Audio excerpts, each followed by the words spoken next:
So what do we do about the problem of unauthorized, illegal, undocumented, however you want to put it, immigrants? This, Josh, is that third rail. It's touching the electric fence. And I'm going to do it today. Pray for me. We're going to do it. We're going to do it. There it is. Yeah, I mean, this podcast does not exist. This is going to be the last episode we record. The last episode. The episode was, I think we're at 600 now. But again, I ask your forbearance to have a difficult conversation that if I navigate it correctly, I hope to provoke everyone to think, all right? Whatever side you're on this, whether you consider yourself a liberal or a conservative, whether you consider yourself a Democrat or Republican, I want to challenge the way we think on this because it is a hot topic. And the Trump administration every day makes it a little more of a hot topic. We're not going to talk about it from a political perspective, though. We're going to talk about it from a biblical perspective. What should our posture be toward those who have violated American law and come here to be part of our nation? Yeah, I'm not going to talk about motivations extensively because some people have good motivation, some people have bad motivation, some of them don't have any motivation except I want to live. And we it is lazy thinking, I believe, that when we lump everybody into the same corner or the same bowl, it's lazy thinking. Yep. And so I want to kind of confront that. What about, we've been talking for the last 2 episodes. If you haven't listened to them, please go back and do so. And again, I'm not asking you to agree with me. I'm asking you to compare what I say to the Word of God and reach conclusions that are consistent with what you read in Scripture. And so this one is probably the hardest, and that's why we saved it for the last, is what do we do about illegal immigration? Okay, I'm going to start with this. And in this, I'm just kind of clearing the land, and I'm laying the foundation. Okay. Number one is this. I believe in the rule of law. Yep. I believe that. I believe that whether I'm a conservative or a liberal, I believe that whether, whatever, there are fundamental principles of our country's law that are to be respected and obeyed regardless of what side of the political aisle you're from and so forth. Some of these are essential to human rights. Some of them are due process. Some of them are for national security.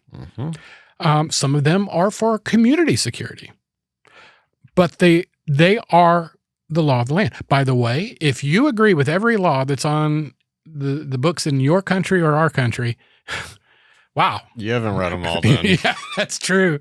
That's true.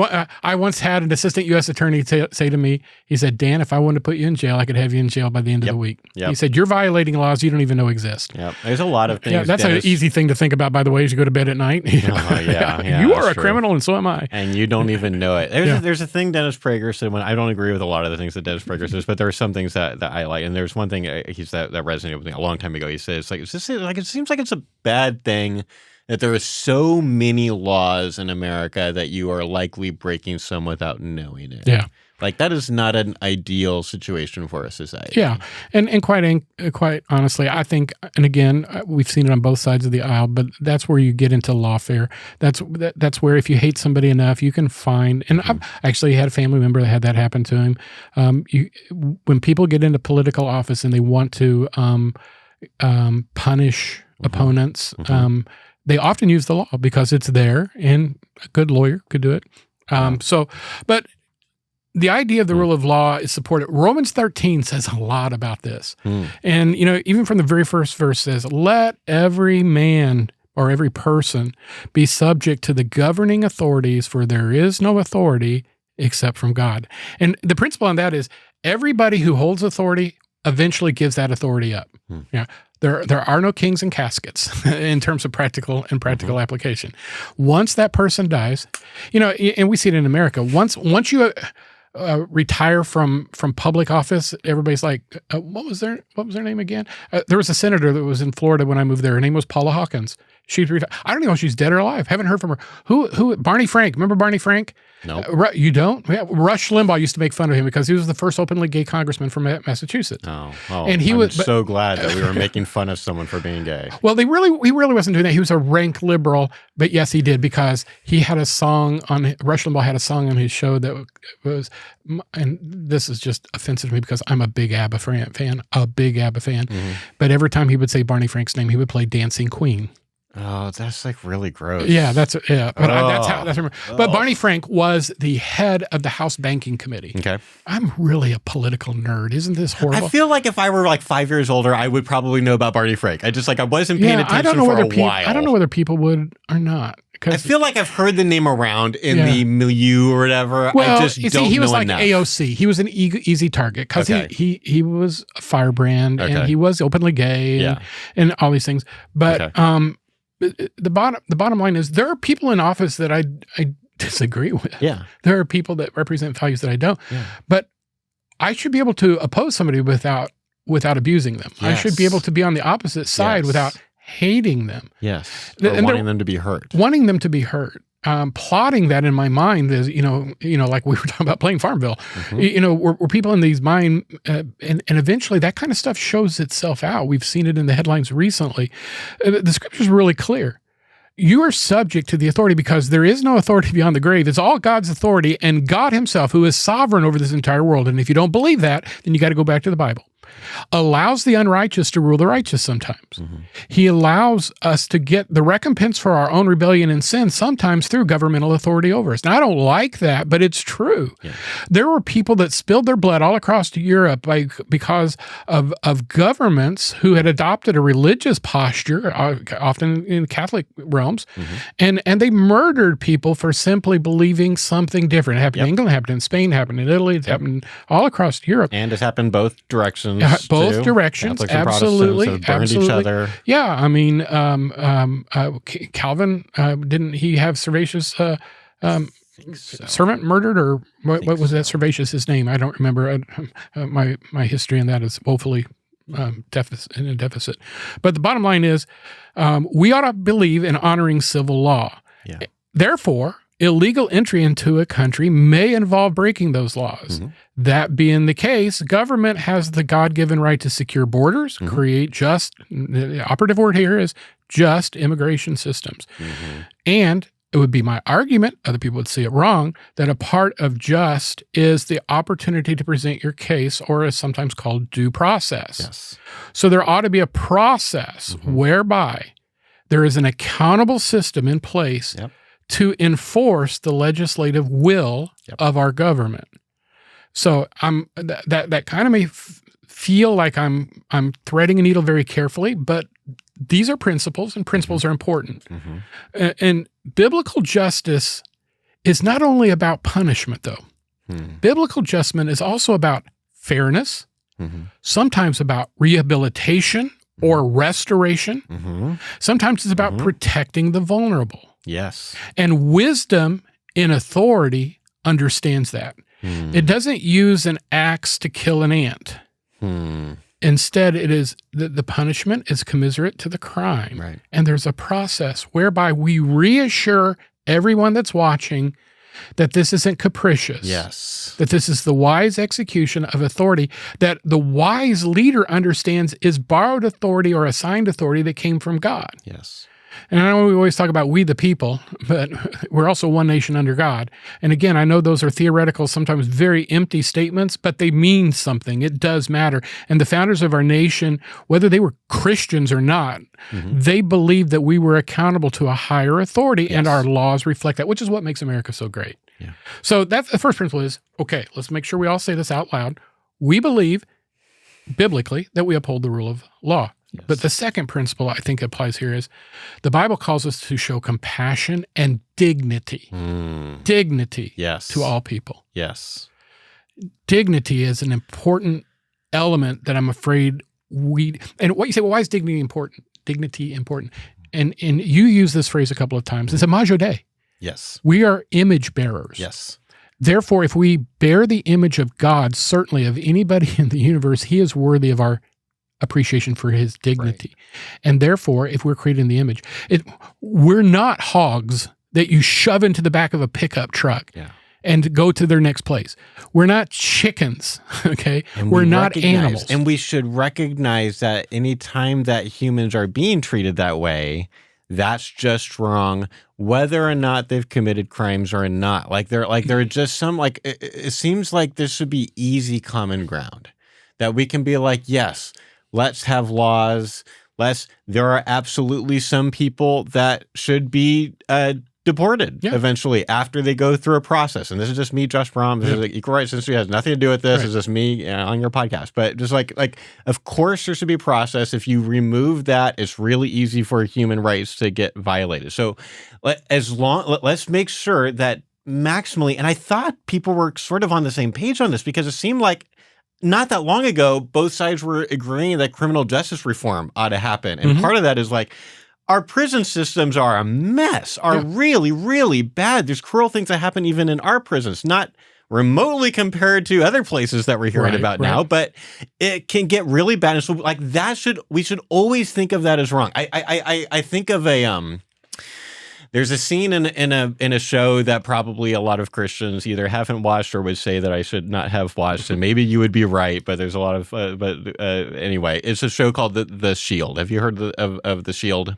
The one I remember was a series back in the 80s. I'm sure it's not the show you're talking about. No, yeah. So this was like, I think it was like an early effects show. It was like one of the, it was basically, it was loosely based on a true story. It's based on like an LAPD group of like a small, like the gang drug task force. These are like, like these four guys who kind of like a SWAT team type. Kind of like they don't have to really obey all the laws. They wear leather jackets and they're cool, and they just kind of, and like people kind of look the other way while they all like rough up bad guys and kind of like, and they all think that they're doing the right thing, but it's just like they're breaking some eggs as they try to make justice happen. Anyway, here's the point. There's a scene that I'll never forget. There's a few episodes that take place, and this is like, if you've got kids, maybe skip forward a few minutes. It's a little bit gritty, a little bit.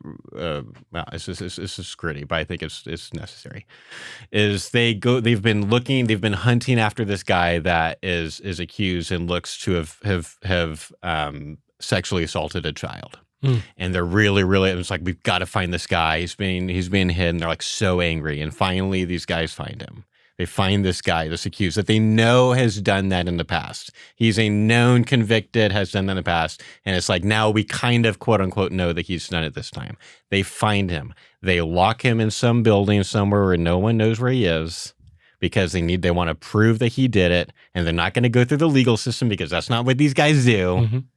And they beat him with chains for over a day until finally he basically confesses. And it turns out he didn't do it. He was innocent. Now, here's the point. As someone who like is so protective of kids and would be like very, very upset about what this person was accused to have even like actually had done in the past, even if he was guilty of everything they have said, I would not want someone to have that done to him. Now, that's like a really clear case, a really clear, obvious, we should not torture case.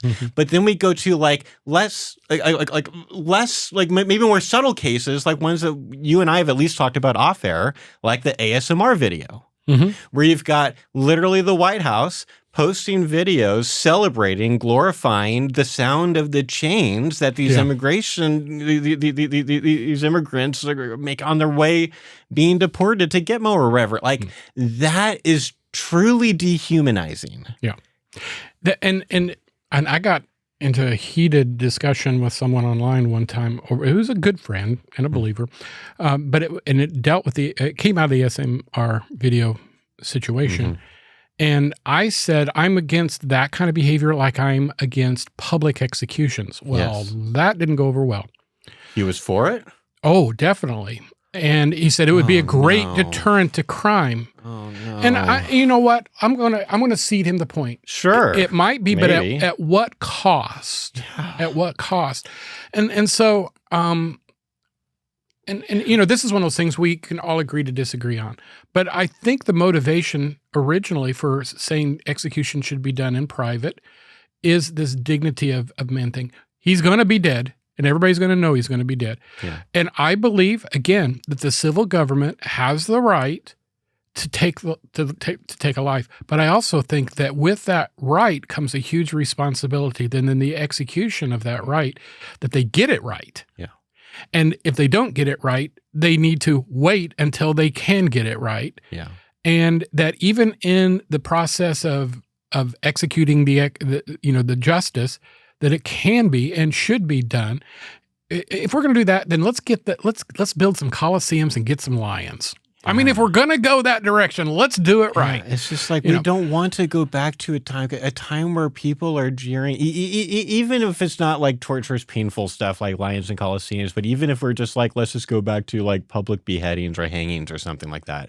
Just be like, it is not good for a bunch of people to crowd around and jeer and yell and celebrate. Yep.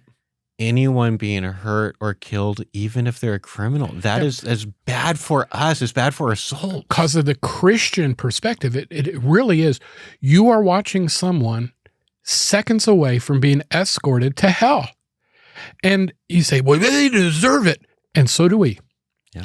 If we got what we deserved, we'd already be there. I mean, it's a fundamental principle of our doctrine of the gospel. Yeah. So and again, my intention in bringing up something so controversial as these topics is, I dare you to ask the questions, what does the Bible say and what would Jesus do? And you say, yeah, but, no yeah, buts. What does the scripture say and what would Jesus do?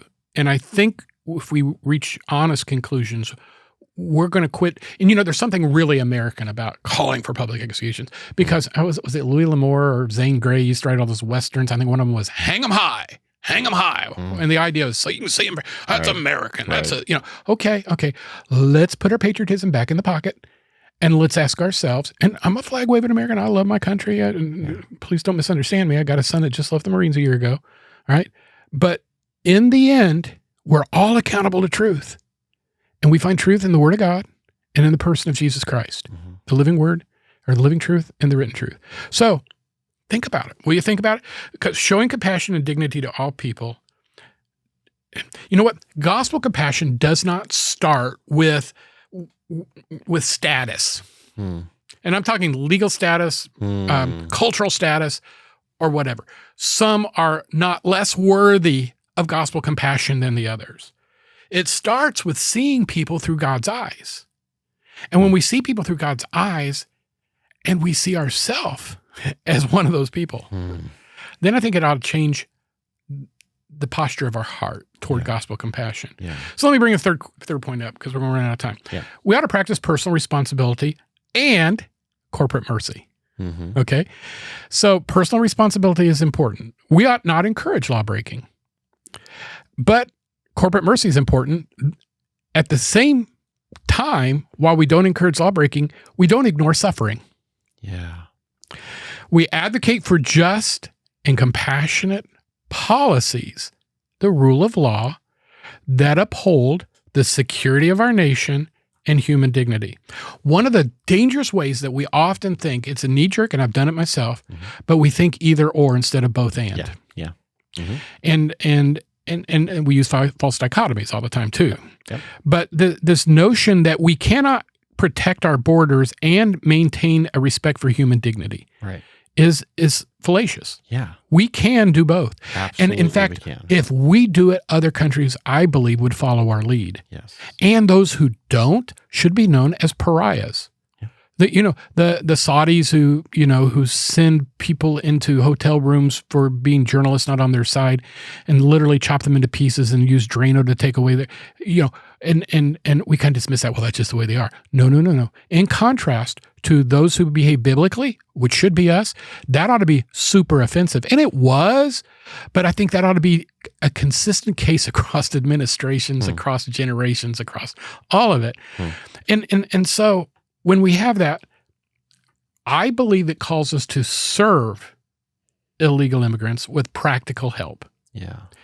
I would say we ought to provide them with some of the basics that they need to maintain their dignity before God. that might include food, and so they don't have to sleep under a bridge.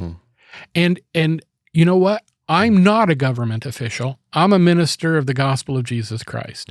If I were a government official, I would behave in my role as a government official. I would. If I was a police officer, an ICE officer, or a politician, I would do that. And if I didn't like that, I would work to change it under the rule of law. But I'm not a public official. I'm a gospel minister of Christ. And my loyalty is first to the kingdom of heaven, not to any kingdom of man. And the Bible tells me I'm an alien. I'm a sojourner. I'm a temporary occupant of this world, but I'm an eternal occupant of the world to come. So if that's in mind, then maybe we ought to do what the prophet Isaiah said. He said, learn to do good, seek justice, correct oppression, bring justice to the fatherless, plead the widow's cause. And I think in our context, part of that could be say, plead the illegal immigrants' cause. And the reason I say that is because I lived in South Florida for years. And we've had a generous policy in years past toward Cubans. And it went to wet foot, dry foot, and some of the others. Look it up. You'll see the history. But the notion there, I know there were political things going on. One of the reasons the Republicans keep winning Florida is because the Republicans have been known to be friendly to the Cubans, and the Cubans are the largest voting bloc, at least in the central and southern half of Florida. I know all the political ramifications, but the practical consequences have been South Florida is filled with wonderful, wonderful Cuban immigrants, many of here who came on boats made out of styrofoam blocks, who love Jesus, who love the gospel, who care about the people they had to leave behind and send them money every month, and who I consider among my dearest friends. So it's not just black and white, folks. You can't think in those terms. You can't think in either terms. Last thing, and then I'll be done. We ought to view the issue through the lens of the Great Commission. All right? Many undocumented immigrants have never heard the gospel. They've come from nations where Christianity is persecuted, i.e., our friends from the Middle East. All right? Even a Gazan, an Afghani, all the stand countries, Do we really think people are going to be more likely to hear the gospel in El Salvador in a prison? Like, do we really think that's going to be a better situation for people to hear the gospel message? Like, of course not. I think that when we keep the Great Commission at the forefront and the Great Commandment, that we can appreciate the responsibility of our government to enforce its laws fairly and justly, those being key operative words, and at the same time fulfill our duties to love our neighbors as ourselves and to go into all the world. Sometimes the world comes to us and preach the gospel. The world becomes our back door. It becomes our street corners. It becomes the shores of our nation. And Matthew said, make disciples of all nations. And I've actually talked to some friends of mine who were, and one of them was a dreamer. A dreamer is a person who came to this country as a child, has no recollection, no connection at all with the nation of their parents' origin. But their parents brought them over here, sometimes illegally, often illegally. And then their parents have grown up and died, and they're here. This is the only country they've ever known, but their status is illegal immigrant. They don't have a social security card. And they've been tolerated to some extent, but they don't have legal status. And as administration shifts, some say, yeah, we'll let you stay here. And some people say, no, you need to go home and so forth. But I would just say this, and I've said this to my friends. I said, if you get, and I actually had a friend say this, it was a student, say this to me. If I get sent back to my country, even though I don't speak the language, he said, I will accept it as the will of God, and I will consider it an assignment from God to be a missionary back to the country of my parents' origin. I thought, wow, if I could be that mature person than I am. You're no kidding. If I could be that spiritual mature, maybe I'd be a good pastor. Oh, I feel like such a bad Christian right now. But here's the thought. I want you to just consider this a possibility. God may be using these global immigration patterns that we've seen break out, even in Europe, but in the United States, even in our messy, broken systems, for his redemptive purposes, inasmuch as God used the sojourner slavery of the Egyptians toward the Jews to prepare them for what was going to happen when they had their own nation. Some immigrants, once reached, can actually become missionaries to their own people here or if they go back. And again, I'm not God. I don't claim to know God.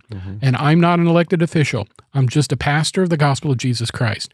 And I know this, that when somebody needs Jesus, I don't care about anything else except the fact that they need Jesus. So kind of a summary, we ought to respect our laws, border enforcement, all of that.